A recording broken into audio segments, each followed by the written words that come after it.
Empaka zibira hakiriziya Nyakibaare Rukungiri kandi kwa 18 zo zetabira mu mpaka izuru mukwa ya St Denis Nyakibaare Singire hakakura tahe ya Nyakabungo kandi yacumura izuru mu gwa kashatu.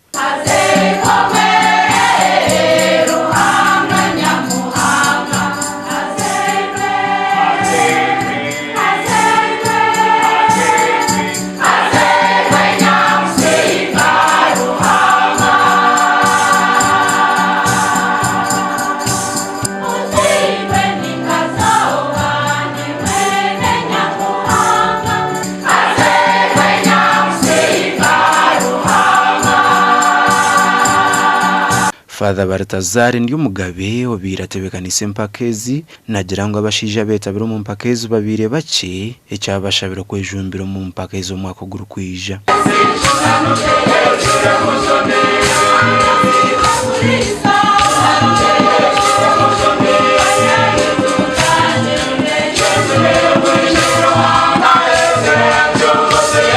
Umukwetegereza kwitu abacara nabishiki nangwa n'abasigazi nibagezaho kwishongora ukatanise mu kwishongora byeshongora ibi bya Christmas carols.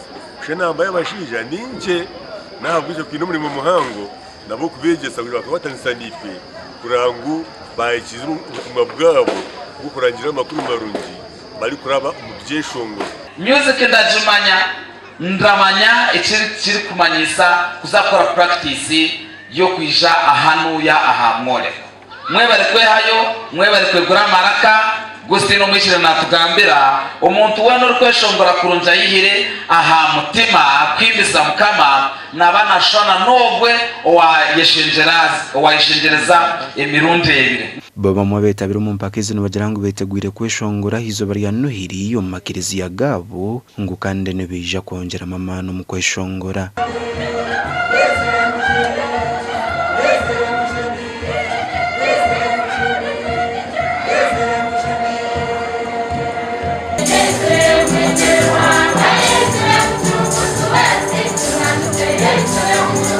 Omugandi izo bari yanyomwe baziyogabirega ry'amatwenge ahakanisa ya St Stephen Church muri Cyankukwe Ruhinda Mitoma aha mukorwa Christmas carols cyamwira bikereza.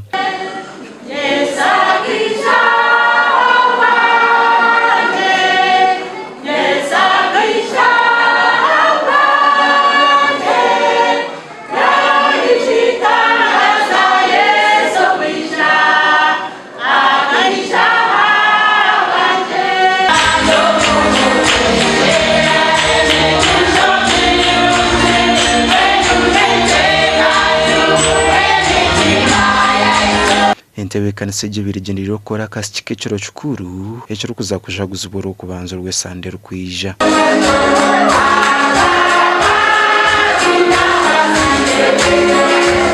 Tubecho kureberaho ombikorere tubecho kureberaho ombikambire tubecho kureberaho ombitwarize yona. Reverend Shedrack Musasizi agizire ngo batebekanise o Christmas carols okucyamura bikereza hamwe no kubashomesa amakuru go kuzarwa kwa Kristo. Icyo twayita Christmas carols nabwo icyo sandeji yabeyo mutano aha sande zona ezitwine kandi neziteka mwe nahabwe icyo ekikureki ekihango munonga n'abantu okuzo mu kweteka nashemerwa munonga nkwe kanisa ya Cyankukwe abo kwa karozi Cyankukwe tsikaze yoka twazirebera izoba Reverend Shedrack yatwora ikintu cyo muhembe no kugaruka kurundana n'abantu hamwe okora biro mu byeshongoro nko kumwabana ureba ibyeshongora okora biro mu kazano k'eminyeto okora biro mu bagurusa abo wareba Gashakwa Dan basibye na Abraham Muganzi.